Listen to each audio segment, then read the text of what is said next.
مولانا صاحب یہ فرمائیں کہ 27ویں آئینی ترمیم پہلے تو اسحاق ڈار صاحب لندن میں کہتے تھے ابھی تو ہم نے 26ویں عزم نہیں کی ہے تو آپ 27ویں کی بات کر رہے ہیں، نہ کرتے ہاں ہو گئی بات۔ میرے خیال میں اسحاق ڈار صاحب نے صحیح بات کہی تھی، اور واقعہ بھی یہی ہے کہ اس وقت تک تو 26ویں ترمیم کے خلاف جو لوگ کورٹ میں گئے تھے تو وہ کورٹ کے زیر سماعت ہے، اور ہم نے دوسرا لقمہ جو ہے وہ حلق میں گھسیڑ دیا۔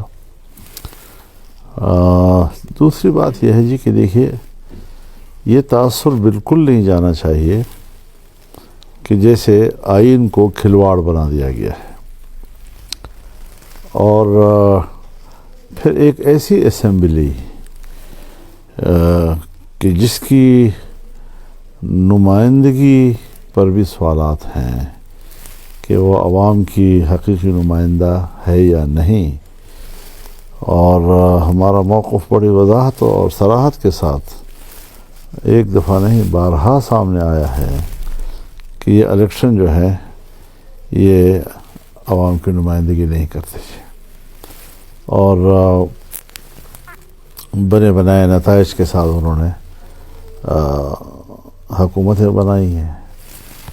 تو ظاہر ہے کہ جمعیت علماء اسلام نے تو 2018 میں بھی تسلیم نہیں کیا تھا، 2024 میں بھی تسلیم نہیں کیا۔ تو اس حوالے سے ایسی اسمبلی کو اور ایسی پارلیمنٹ کو آئین نہیں چھڑنا چاہیے، اور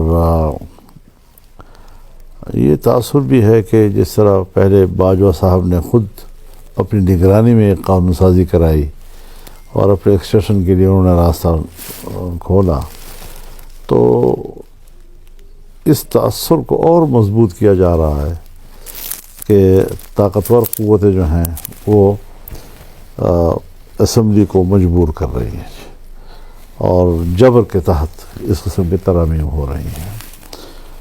جہاں حکومتیں اتنی کمزور ہوں کہ وہ مقتدرہ کے دباؤ میں قانون سازی کرے یا آئین میں ترمیم کرے، پھر اس کے بعد عوام کی نظروں میں ایسی ترمیم کی کیا وقت رہ جائے گی۔ اور اس بات کا بھی خیال ہونا چاہیے سب کو کہ آئین ایک میثاق ملی ہے، اور پورا ملک اگر ایک قوم ہے اور ایک پاکستان ہے تو ایک میثاق ہمارے درمیان وہ ایک ہی ہے، اور وہ ہے آئین پاکستان۔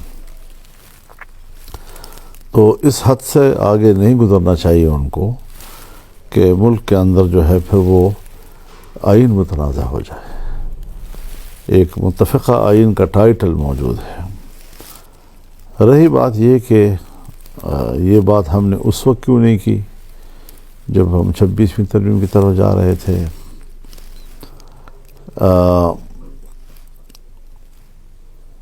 آج ہم یہ کہنا چاہتے ہیں کہ ہم نے اس وقت جو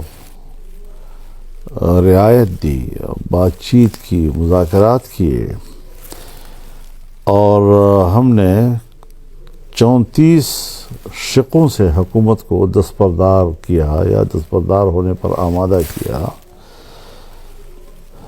اور صرف 22 شقیں جو ہیں وہ رہ گئی تھیں، جس میں ایک شق پیپلز پارٹی کے کہنے پر بھی ختم ہوئی۔ تو اس ساری چیزوں کو مد نظر رکھتے ہوئے وہ جو اس وقت انہوں نے کہا تھا کہ ہم ان چیزوں سے دستبردار ہو رہے ہیں، اب 27ویں ترمیم کے ذریعے سے وہی جبر ملک کے اوپر مسلط کرنے کی کوشش کی جا رہی ہے۔ تو وہ جو ہم نے ایک رعایت کی، ہم مذاکرات میں شریک ہوئے، ہم نے ایک جمہوری راستہ اختیار کیا، ہم بات چیت کا راستہ اختیار کیا، یہ اپنی اس ناکامی کو چھپانے کے لیے یا اس ناکامی کی دوبارہ تلافی کرنے کے لیے وہ سب کچھ کر رہی ہے جو اس وقت نہیں کر سکے۔ اب 1 سال پہلے تو آپ ان باتوں پہ آمادہ ہو گئے کہ ہاں یہ نہیں کرنا، یہ نہیں کرنا، یہ نہیں کرنا۔ 1 سال کے بعد آپ وہ سب کچھ کر رہے ہیں۔ یہ جبر بھی ہے، یہ بدنیتی بھی ہے، اور پھر ایسی پارلیمنٹ کی جس پر عوام کو بھی اعتماد نہ ہو، اس کو اس حد تک آگے نہیں جانا چاہیے۔ تو یہ ہماری ابتدائی سوچ ہے، اس وقت تک ابتدائی سوچ ہماری یہی ہے، ہمیں مسودہ نہیں ملا ہے. جب مسودہ آئے گا تو ہم پارٹی کا اجلاس بلائیں گے اور اس کا پھر ہم پورے اپوزیشن مل کر ایک موقف اختیار کرنا چاہتے ہیں.